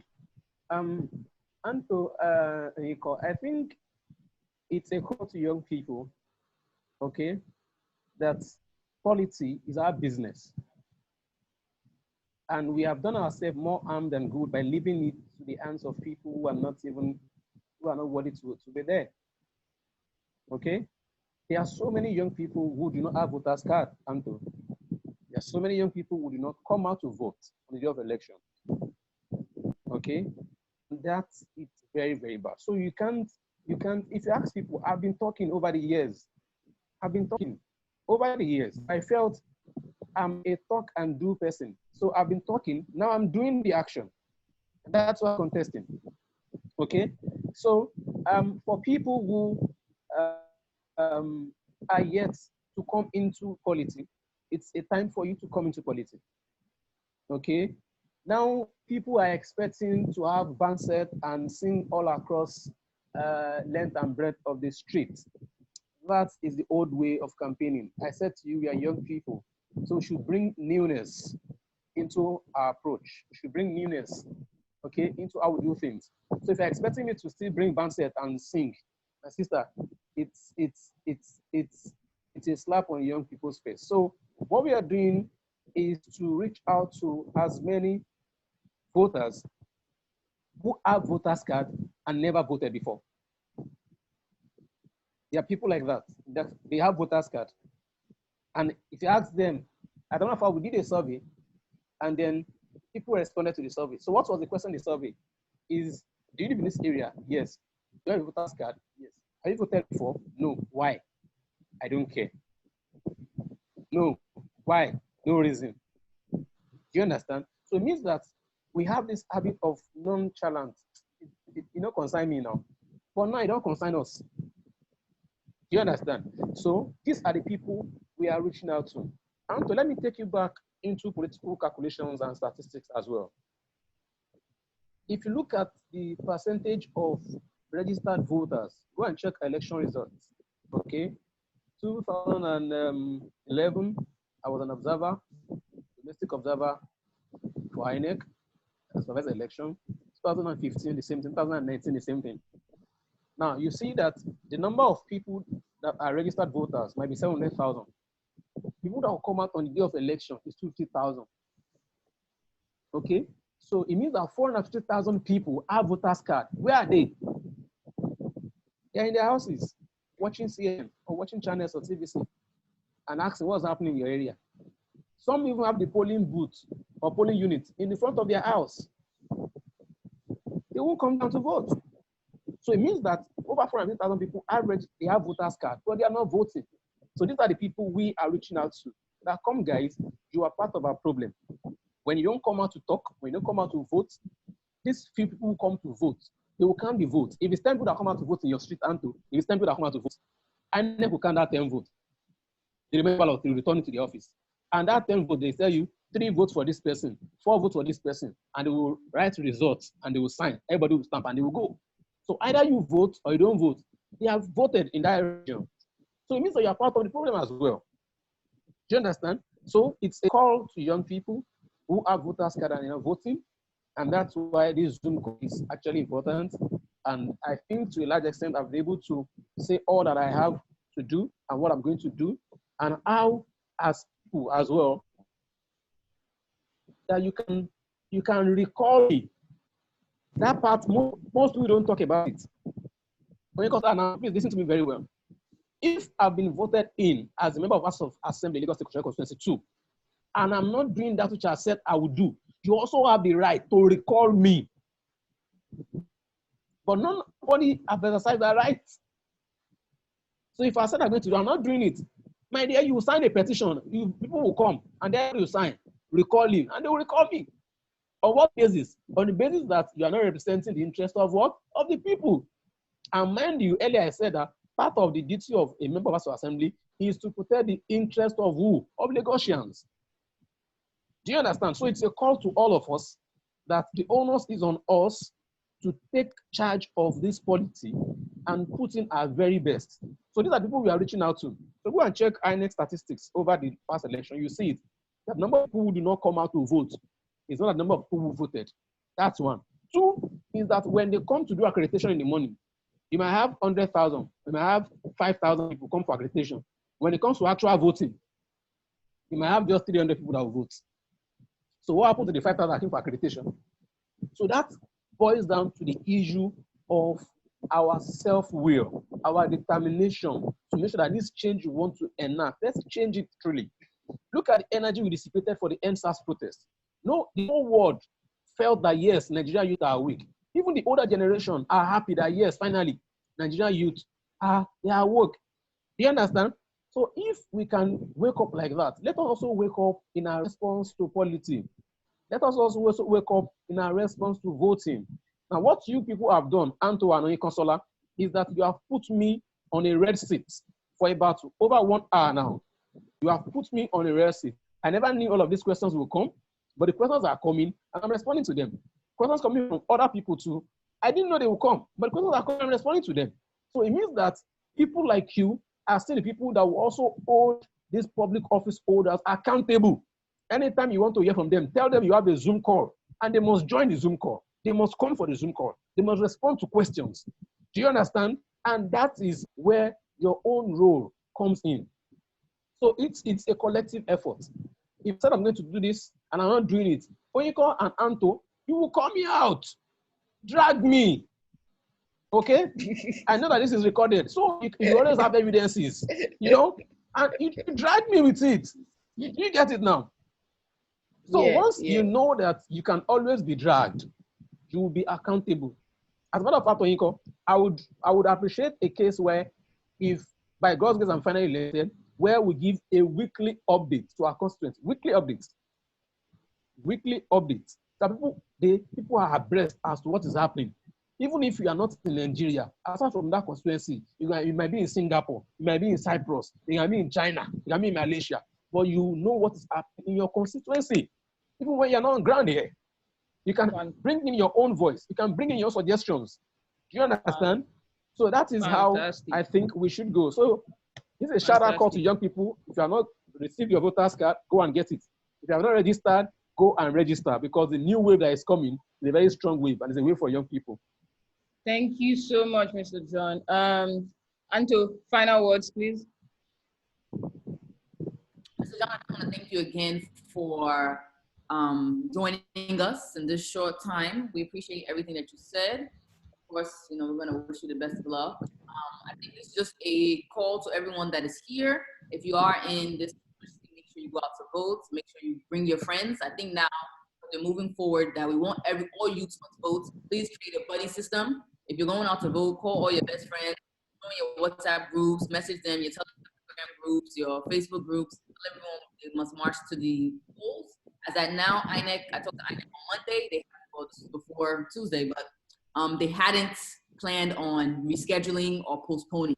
So even despite everything that's going on in the country right now, as at today, this election will still hold. So please use all the anger and frustration that you have to make sure you go out to vote. Use your rights, use your vote. Your vote is what makes you a Nigerian. So please use those thumbprints. Use them, use them, use them, use them. This is not my constituency. I'm counting on all of you. Please do it, you know? We even need these images. We need to see young people going out to vote. Most people, they'll be at home pressing their phones, but you guys are the star of this wave. So please, I commend you all for joining the Zoom. Tell all your friends who didn't join the Zoom that they should go and find out information on the candidates and use these thumbprints. Yes. All right. Okay. So thank you so much, everybody, for joining us on short notice. We're trying to see if we can get the candidates for the Senate seat tomorrow by 10 a.m. So they will roll out the information once we confirm. So please tell everybody to join in. This the Senate is a very, very, very important seat because it represents Lagos East, and it has, you know, Lecky, Shomolu, I think Alimosho, if I'm not mistaken. It has like the biggest and 8 of the biggest. No, Alimosho is not there. It's not there, right? Sorry, I keep mixing it up. Yes, I'll you find have out. Shomolu, you have Ikorodu, yeah. Ibejuleki. Thank you. Ibejuleki, yeah. So I would, on my Twitter page, you guys will see, you know, the detailed information. But please, let's engage. I'm not registered to vote in this constituency. I'm in Etiosa, so I'm counting on you guys to please come out and vote. This is very, very, very important. Our future is at stake. Our lives, we're literally fighting for our lives at this point. Because if we don't do this, we're going to. I don't have a second passport. I know many people here don't have second passports also. So, you know, this is a fight for our future.